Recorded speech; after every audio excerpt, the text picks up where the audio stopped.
l'équipe, j'espère que vous allez bien. Nouvelle ère pour Chelsea, nouvelle ère pour Liverpool, nouvelle ère pour Manchester City. Et les gars, Arsenal a enfin été champion dans la saison 2025-2026.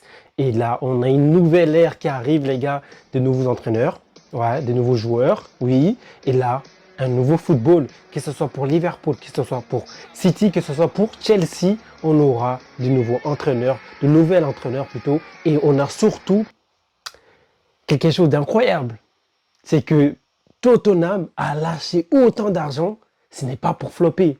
Ce n'est pas pour flopper. Tottenham est passé à pas de loin à là de descendre en championship, tout simplement. Donc là, ils nous ont fait un mercato incroyable, gigantesque. Et franchement, aujourd'hui, on va parler justement de la prédiction du classement pour la fin de saison. Alors, ces classements pourra changer, bien sûr, en mi-saison, en janvier, peut-être ou en décembre, fin décembre. Je ferai peut-être une deuxième vidéo pour le classement. Alors là, on va commencer tout de suite par, selon moi, et par rapport à ce que j'ai vu de la saison précédente. Voilà, de la saison précédente, il s'est passé certaines choses. On a eu des changements d'entraîneur en pleine saison, au cours des saisons. C'est intéressant. Et on a des plans de jeu de certains coachs qu'on connaît déjà avant même qu'ils prennent leur nouveau club. On connaît déjà. Donc là, on va reparler. On va voir qui peut faire quelque chose. Et surtout, on sait qu'il y a certaines équipes qui sont peut-être un petit peu au-dessus d'autres. Donc certaines équipes ils doivent se reconstruire et d'autres qui sont déjà très construits, en fait, qui sont juste en train de se renforcer, tout simplement. Donc, on a peut-être du retard par rapport à d'autres et d'autres qui sont justement en avance. Donc par rapport à ça aussi, on va faire le classement, prédiction. Voilà, les gars, moi je ne suis pas divin, j'en sais rien du tout. J'ai fait ma prédiction et il y a ce que je veux et il y a ce que je pense. Et je dirais ce que je veux, je dirais ce que je pense et je dirais ce que je veux. Ce que je pense, c'est objectif. En tout cas, je pense d'une manière objective. Alors, ce que je veux, ça sera bien sûr subjectif, ça sera un petit peu avec une petite sauce d'objectivité, mais un peu plus subjectif, clairement. Alors, c'est parti, les gars. Encore une fois, n'oubliez pas, c'est par rapport aussi à la saison précédente. Oui, il y a des départs de partout. Donc, c'est intéressant. Il ne faut pas oublier, les gars, il ne faut pas me tomber dessus. Faites votre mercato, votre classement aussi. Dites-moi en commentaire ce que vous en pensez de mon classement. Et c'est parti.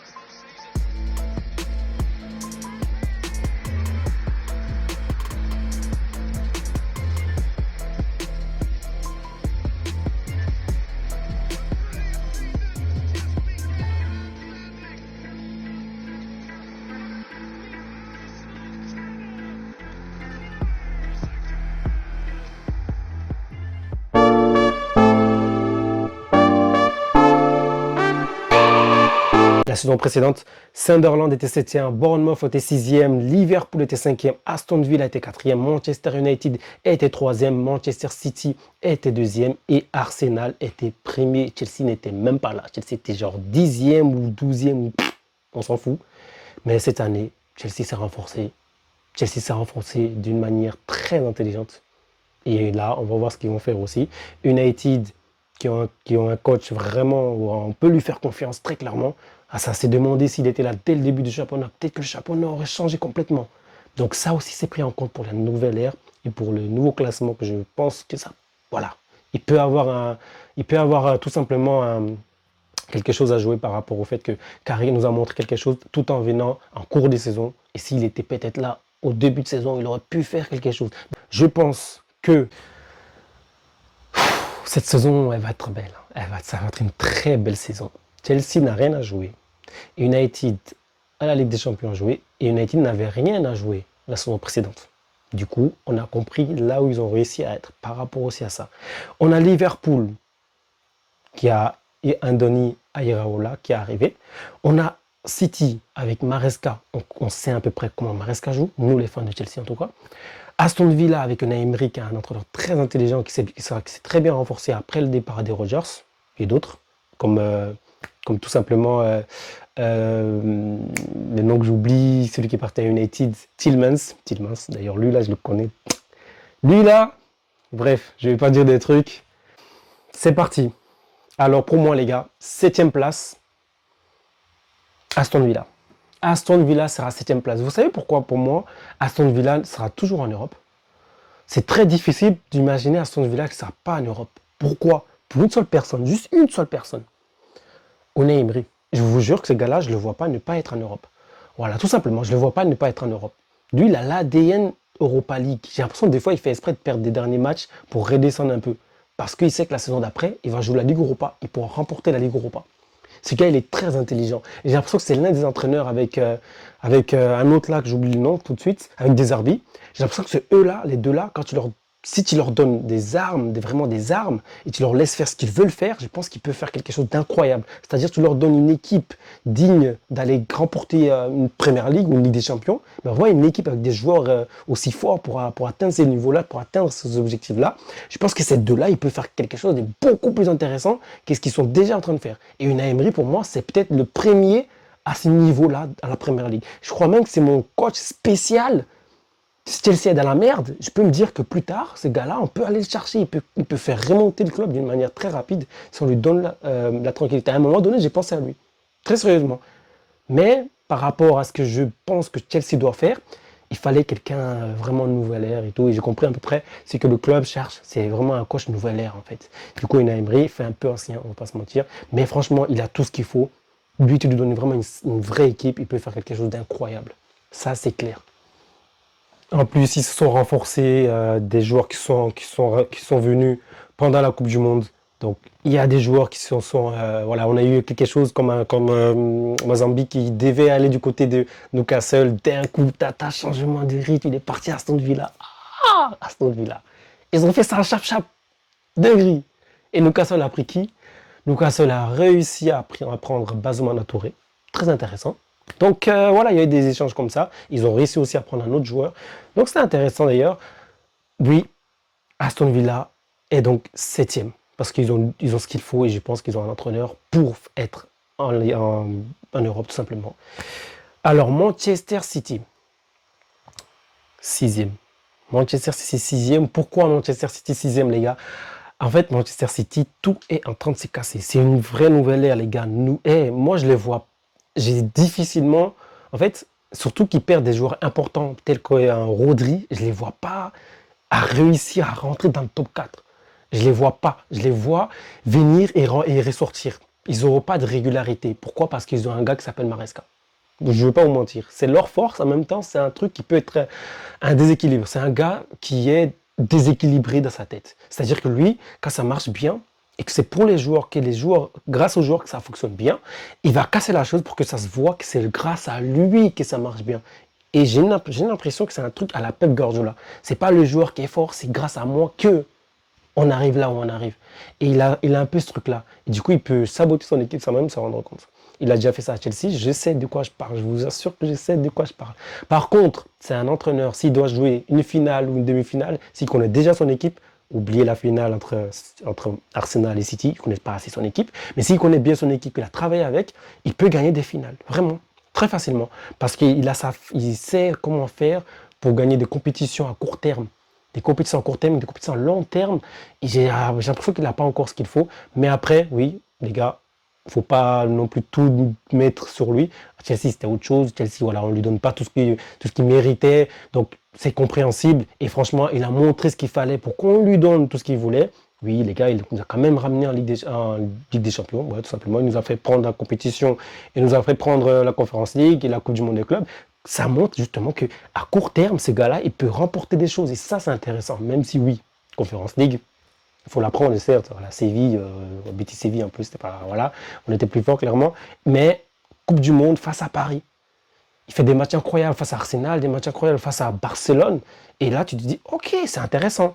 Et c'est justement là, quand l'adversité monte, il sera très souvent à la hauteur, mais à long terme, il y a un truc qui fait qu'il se sabote tout seul. Je ne sais pas. Mais oui, il n'a pas non plus tous les joueurs qu'il voulait ou qu'il voudrait avoir à ce moment-là à Chelsea. Donc, il y a beaucoup de choses qui font que pas ouf. En même temps, si on lui donne, il y a moyen que ça aurait été plus que ouf. Donc, voilà. Je pense que par rapport à tous les joueurs qui partent de City, il y a un déséquilibre total. Il y a le château il est en train de se casser. Tout ce que Guardiola a construit est en train de se casser. Savinho est parti, Marmouche va partir. Voilà, peut-être à la fin, les gars, on aura Kedoku dans l'équipe avec Haaland peut-être. Mais il y a quand même des bons recrues qui arrivent. Il a quand même ramené Elliot Anderson, donc c'est quand même intéressant. Et j'ai vu qu'il a ramené d'autres joueurs encore que j'ai oublié le nom, mais c'est intéressant parce qu'il a fait des bons recrues quand même. Et il y a des joueurs qui sont quand même pour moi des tauliers qui sont en train de partir, comme des Stones, Rodri encore une fois. Jad De Bruyne qui était déjà parti l'année d'avant. Bref, voilà, il faut qu'il se renforce. Donc les gars, ça va être compliqué, surtout que Chelsea va revenir en force et United est encore revanchard par rapport aux années précédentes. Je ne les vois pas passer devant ces équipes-là. Et surtout, Arsenal, il ne va pas passer devant Arsenal, en fait. Simplement, Arsenal est peut-être l'équipe la plus complète de la Première Ligue. Alors oui, donc Manchester City sera 6e, le temps de se reconstruire. Je ne suis même pas certain qu'il soit à la hauteur de City. Maresca, je ne suis pas certain. Mais pas parce qu'il est... En fait, psychologiquement, je ne sais pas s'il a encore le niveau même de Chelsea d'avant, même s'il a réussi quelques trucs. Là, City, avec ce que Pep Guardiola a mis dans l'équipe, est-ce qu'il aura, je sais pas, la hauteur du Guardiola? Non. Première saison, faut pas lui tomber dessus. C'est dans la deuxième, troisième, là on verra. Mais la première, faut pas lui tomber dessus. Je vous dis maintenant, il va pas réussir à rentrer dans le top 4, j'en suis certain. 5e, les gars, Liverpool. Oui, Liverpool. Liverpool aussi, c'est aussi là-bas où ça bouge un peu. Iraola est très bon, il est intelligent, entraîneur nouvelle ère, des idées. Espagnol, si je ne me trompe pas. Ouais, il a vraiment ce qu'il faut. À un moment, il était sur notre liste. Si Xabi ne venait pas, c'était pas pour rien, justement. Ça montre son niveau. Voilà. Et je pense qu'il peut faire monter cette équipe de Liverpool. Mais Liverpool aussi aura un moment de retard, mais pas autant que City, en fait. C'est ça que je me dis. Liverpool aura un moment de retard, mais pas autant que City. Et d'ailleurs, je pense que ça va jouer entre les deux, qui sera 5e, 6e. Mais je pense que Liverpool est un peu en avance. Liverpool a quand même... Ouais, perd Salah, c'est vrai, mais voilà, Salah, entre guillemets, n'était déjà pas vraiment là en Première Ligue l'année passée. On le voyait vraiment, il servait à rien, on dirait que c'était un autre joueur. C'était très bizarre. Donc voilà, après, on savait pourquoi. Voilà, il y avait des trucs qui se passaient. United, à Liverpool, j'ai entendu certaines choses qui s'est passées en fait à Liverpool quand j'écoute des fans de Liverpool qui sont vraiment très renseignés par leur club. Donc j'ai compris qu'en fait, le joueur psychologiquement, il s'est passé certaines choses et Arnaud Slot lui a fait part de certaines choses aussi, des très négatifs. Bref, ça fait comprendre son niveau de la saison précédente. Mais voilà, lui, il est parti. C'est un joueur important qui était très important. Voilà, même pas assez peut-être pour la dernière saison. Mais il y a d'autres joueurs encore qui sont importants de cette équipe. Donc, on a Diaz qui est parti un an avant. Gakpo qui est là, mais pas trop ça. Szoboszlai est très bon. Je ne sais pas, d'ailleurs, Gakpo est pressenti pour partir, on ne sait pas encore. Szoboszlai est peut-être l'âme de l'équipe maintenant. Van Dijk est là, avec Van Dijk bien sûr. Ouais, je pense qu'il y a encore, certains joueurs, mais ils ont un peu de retard, je dirais vraiment, ils ont un peu de retard. Mais avec certains recrues que Iraola va aller chercher, j'espère qu'ils vont lui donner l'arme, parce que lui aussi, il a ce qu'il faut pour il fait partie de ces entraîneurs qui ont montré avec des équipes moyennes qu'ils peuvent atteindre l'objectif d'une équipe forte. Donc si tu leur donnes une équipe forte, ils vont atteindre plus que l'objectif qu'ils auraient pu atteindre avec une équipe moyenne. Je ne sais pas si vous captez. En gros, avec une équipe moyenne, ils arrivent à atteindre le niveau des équipes fortes et avec une équipe plus forte du coup, ils vont dépasser ces niveaux-là. Ils peuvent faire plus que ça parce qu'ils ont l'équipe pour et leur façon de faire aussi. Iraola fait partie de ces genres de coachs-là. Et je pense qu'il peut faire maintenir Liverpool dans le top 4, top 5. Voilà. Régulièrement, il peut. Mais je ne sais pas s'il pourra être champion. C'est peut-être trop tôt. Mais en tout cas, ils sont un peu plus en avance que City. 4e, Tottenham, les gars. Tottenham. En fait, Tottenham, moi, en fait, il me bluffe. Il me bluffe. Tottenham me bluffe. Cette équipe-là me bluffe. Je ne sais pas ce qu'ils vont foutre parce qu'eux, à part recruter, parce qu'ils ont l'argent, tout simplement. Vous vous étonnez bien. Tonali, c'est pas pour rien. Ils ont Xabi Simons, c'est pas pour rien. Ils ont ramené qui encore là? Ils ont ramené des noms vraiment très intéressants. Mais en fait, j'espère qu'ils vont pas flop. Parce qu'eux, ils nous ont déjà fait ça. Ils nous ont déjà fait ça. Tout le temps, ils nous font ça. Ils flopent alors qu'ils ramènent des bons joueurs. Et un entraîneur qui a des bonnes idées. J'aurais dit son nom, j'ai déjà oublié son nom encore une fois. De Zerbi. De Zerbi, c'est un très bon entraîneur. Comme je disais tout à l'heure, il est comme Unai Emery, sauf que je trouve qu'il est légèrement en dessous d'Unai Emery. Si j'étais tout à l'heure, je serais parti chercher Unai Emery. Mais je crois que ça aurait été plus dur de prendre Unai Emery à ce niveau-là que d'aller chercher des Zerbi à l'OM. Bon, bref, il avait déjà quitté l'OM, je pense.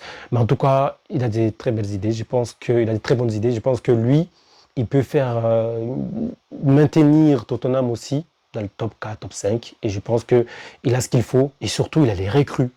Il a les recrues. J'ai l'impression que lui, il a montré peu à peu jusqu'à ce qu'on le prenne au sérieux. Et là, Tottenham s'est dit, tu sais quoi, lui, il a toujours eu des bons joueurs, des bonnes idées, mais il n'a jamais eu des top players. Viens, on va le prendre pour voir ce qu'il va faire. Parce qu'on dirait que lui, il peut faire quelque chose, mais il faut lui donner ce qu'il veut. Donc viens, on va recruter des sales joueurs, des bons joueurs, et on lui donne. Et Tottenham, les gars, vous savez pourquoi ils arrivent à prendre autant de joueurs? Tout simplement parce qu'ils mettent des salaires très hauts aux joueurs. C'est une dinguerie. Les joueurs, Tottenham, ils ont une base salariale vraiment peut-être plus élevée que tous les autres. À part City et Liverpool et United, je pense. Mais les autres, ouais, même Arsenal, je pense qu'ils ont une meilleure. Tottenham a une meilleure base salariale que les autres, c'est incroyable. Donc ouais, ils ont pris des très très bons joueurs, des top players, très sérieusement. Tonali, moi, je le regardais pour Chelsea, je voulais qu'il aille à Chelsea, mais l'un des joueurs sur lesquels j'étais intéressé pour venir à Chelsea. Mais là, il part à Tottenham. Doutez-vous bien, c'est pas l'amour du maillot, c'est tout simplement du bif. Wari, l'argent, qu'est-ce que tu veux? Ils ont recruté des bons joueurs. Je ne m'arrête pas à Tonali, il y a encore Van Eyck, il y a qui d'autre? Il y a Robertson qui est arrivé libre, il y a vraiment beaucoup de joueurs, je vais les afficher, vous verrez. Donc je pense qu'ils vont faire quelque chose parce que l'entraîneur a des idées, mais lui aussi, tranquille. Tranquille. S'ils flop, je vais les insulter parce qu'en fait, ils m'ont fait rêver. Leur mercato m'a fait rêver.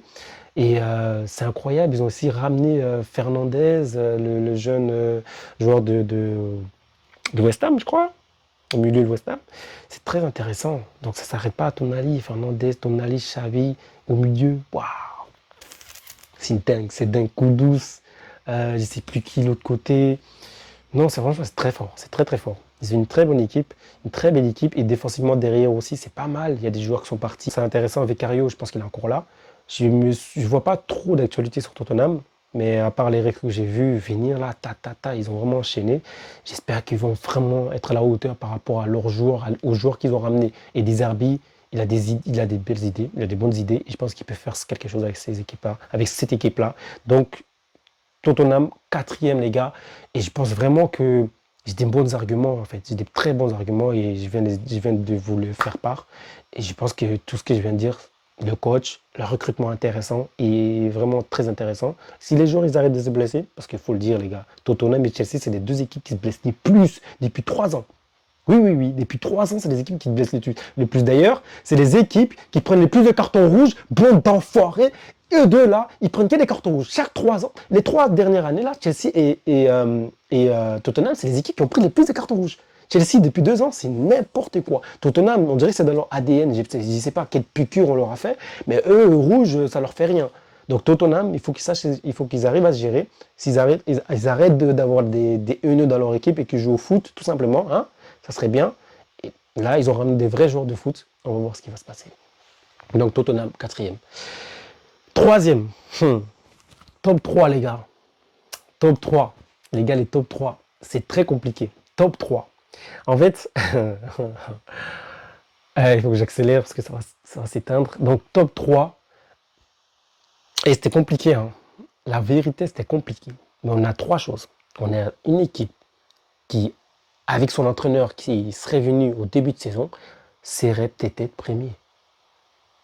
En tout cas, ils auraient peut-être cassé plus la tête à Arsenal que tous les autres. Et d'ailleurs, c'est eux qui ont cassé plus la tête à Arsenal que tous les autres. Je parle donc. Bref, on a cette équipe-là de United.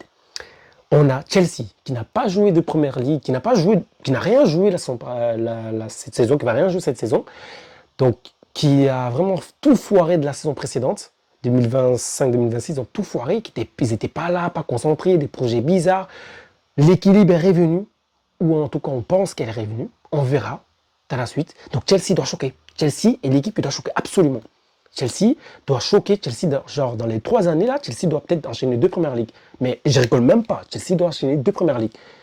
Et d'ailleurs, je pense la même chose pour le troisième, qui est Arsenal. Arsenal, avec tous les temps qu'ils ont passé derrière City pendant toutes ces années-là, ils doivent nous choquer plus qu'une seule PL. En fait, Arsenal, je vous dis la dinguerie, eux, en vrai, hein, ils doivent prendre une PL, une Ligue des Champions. Oui, oui. Pour vraiment, tellement ils ont souffert, ils doivent faire ça. Vraiment. Et d'ailleurs, c'est qu'ils ont essayé de faire la saison précédente, ils n'ont pas réussi. Paris était trop fort. Mais Arsenal, ça ne me choquerait pas s'ils arrivent à faire 2 PL. Genre, les gars, vous êtes fous. C'est l'équipe qui est actuellement la plus stable et la plus tranquille, tout en recrutant encore des meilleurs joueurs. C'est une dinguerie comme ils sont forts. Donc, je pense que dans ces 3-là, celui qui sera troisième, c'était dur, hein. C'était dur. Mais vous savez quoi? Avec les 2 là que j'ai dit par rapport à ce qu'ils ont, je pense que le troisième, les gars, ça va être très très compliqué, hein, parce qu'il y a trop de revanchards. Arsenal sera troisième, les gars. Arsenal sera troisième, peut-être deuxième, mais je pense troisième. Arsenal sera troisième. Pourquoi? Parce que les 2 là, ils sont trop la rage. United, ils vont jouer la PL, je le sens. United va jouer pour aller gagner la PL. J'en suis certain. United, ça fait trop longtemps qu'ils n'ont pas gagné la PL. United, ils vont jouer pour gagner la PL. Et franchement, avec les recrues qu'ils ont fait, c'est très intéressant. C'est très intéressant. Mais pour moi, ils doivent encore recruter, mais c'est très intéressant. United, les gars, ils peuvent peut-être faire quelque chose d'incroyable. Mais Arsenal peut encore faire un truc encore plus incroyable. Donc c'était vraiment tellement compliqué qu'en fait, je me suis juste basé sur un truc de et il y a trop de revanchards pour qu'ils laissent, eux, Arsenal gagner une deuxième première ligue. Ça, je vois pas en fait. Genre, ils vont pas accepter. Genre, il n'y a aucune de ces équipes revanchards là qui vont accepter qu'Arsenal fasse un doublé. Genre, en fait, je sais pas, mais dans ma tête, hein, eux là, ils ont trop la haine. Ils viennent pas jouer contre une équipe, ils viennent juste contre la PL. Tout le monde là, vous êtes tous ses ennemis. Les ennemis de Chelsea et United, vous êtes tous ses ennemis. Vous êtes les ennemis de ces 2 équipes-là. Vraiment, tout le monde, tous ceux qui sont là en dessous d'eux, vous êtes tous nos ennemis. Donc ils vont trop jouer la PL. Vraiment, genre dans leur tête là, surtout Chelsea, qui n'ont pas d'Europe. Donc je suis obligé de dire qu'ils vont plus casser la tête à tout le monde que United même d'ailleurs. Donc je pense que Arsenal sera troisième, même avec des très bons recrues, ils seront troisième. Et je pense qu'ils d'ailleurs ils vont aller chercher plus la Ligue des Champions que la PL Arsenal, j'en suis certain même. Donc, mais ils ont des très bons recrues. Et en fait c'est compliqué, mais je suis obligé de dire quand même, en fait les autres là, ils vont. En fait, c'est même pas genre Arsenal, est-ce qu'ils ont ce qu'il faut ou pas? Non, ils ont largement ce qu'il faut. C'est trop que les autres, ils vont tellement pas les laisser faire en fait. J'ai pas plus d'arguments. C'est trop, c'est juste visible, ça va pas le faire. Parce que ça va être très compliqué que les autres là les laissent faire. Voilà. Top 2. Top 2. Arsenal est la meilleure équipe de la première ligue, hein. Je vous le dis, hein. Mon classement ne s'arrête pas au fait qu'ils soient la meilleure équipe sur le papier. La saison qui va arriver, ça va juste être trop compliqué pour eux. Et je pense qu'ils vont jouer plus la Ligue des Champions. Je pense. Top 2, les gars. Je pense que vous avez compris. Top 2. Il y a une équipe qui ne joue pas l'Europe et il y a une équipe qui joue l'Europe. Entre ces 2 équipes qui jouent l'Europe, celle qui est plus stable est United. Et encore une fois, United, les gars, n'a pas joué. Avec son entraîneur, s'il était venu en début de saison, ils auraient peut-être même joué la paix, très clairement. Et c'est l'équipe qui a cassé la tête le plus à Arsenal. C'est United, oui, c'est United. Donc, pour moi, Chelsea aussi a recruté Xabi Alonso, peut-être le coach le plus intelligent qu'on ait dans cette PL. Je rigole même pas. Peut-être le coach le plus intelligent de cette PL. Pourquoi? Il a gagné un championnat sans perdre un seul match. Tout simplement. Ça là, c'est une dinguerie. C'est une dinguerie. Après, oui, Bundesliga, c'est moins fort, etc., etc. Il n'y a pas de problème. Je suis même d'accord. Sauf qu'il a giflé le Bayern 2 fois. Normal. Il a tapé le Bayern, il a tapé Dortmund, il les a baladés. Il a fait un jeu, quand tu regardais, face à ces équipes-là, Wirtz se baladait. Il nous crée un gars comme Wirtz, là, dans notre milieu, on est tranquille, hein, je vous le dis. Hein. Et un Grimaldo, Frimpong de chaque côté, ça va être trop compliqué de nous battre, je le sais. Mais des gars sûrs derrière, sinon on est foutu. Je veux plus des gars sûrs derrière que des gars qui marquent plus 1 million de buts. Je m'en fous. Il faut plus des gars sûrs derrière par rapport à son système de jeu.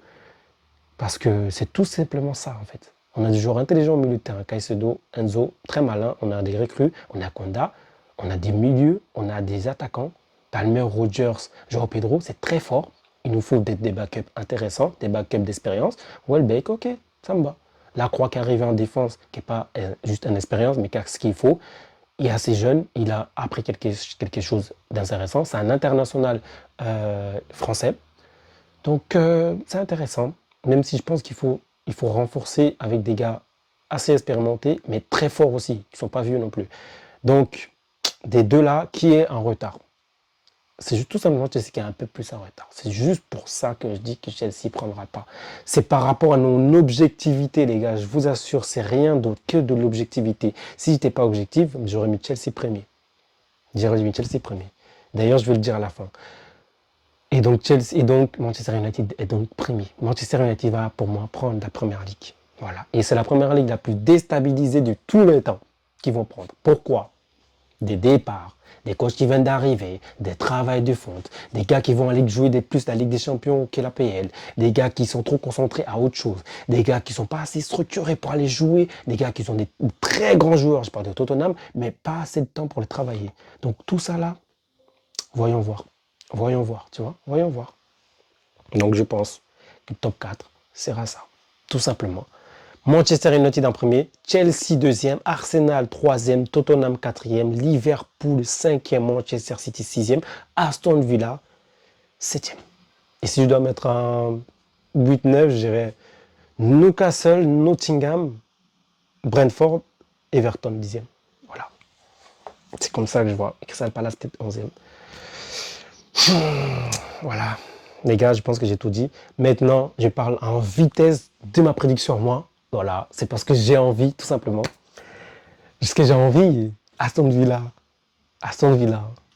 Cinquième. Oui, oui, oui, oui, oui. Juste pour Unai Emery. Manchester City, septième. J'en ai rien à faire. Manchester City, Manchester City, septième. Liverpool, sixième. Tottenham, Liverpool, sixième. Aston Villa, cinquième. D'accord? Aston Villa, cinquième. Tottenham, quatrième. Arsenal, troisième. United, deuxième. Chelsea, premier. Voilà. Tout simplement, c'est ce que je veux. C'est-à-dire Aston Villa, sixième. City, septième. Liverpool, cinquième. Tottenham, quatrième. Arsenal, troisième. Chelsea, premier. United, deuxième. Ça serait ce que je voudrais. Mais je pense que ça va se passer comme je l'ai mis, les gars. Manchester United sera premier, Chelsea sera deuxième, parce que un petit peu trop court et pas encore bien homogéné, bien reconstruit, bien, comment dire, mettre une psychologie de gagnant dans leur tête pour qu'ils aillent le gagner tout de suite. Du coup, je pense que ça va prendre la saison d'après.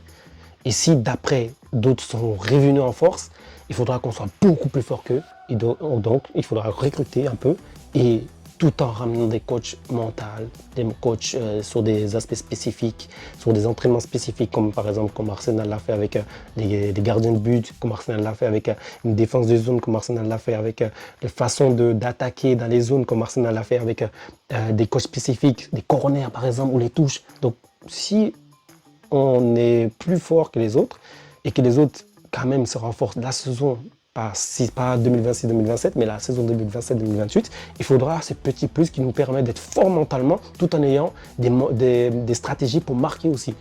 Et ce que Kanté nous a fait quand il est venu en 2016-2017, rappelez-vous, on était très forts. Changement de côté, de la vivacité, de la rapidité avec un Kanté au milieu. Bon, il nous manque certains joueurs, mais on a Caicedo quand même. On a Enzo Fernandez qui a la patte technique des distributeurs. S'il accepte d'être résistant derrière, les gars, ça va être très compliqué de nous prendre le ballon. Donc, je pense que ça va être comme ça, les gars.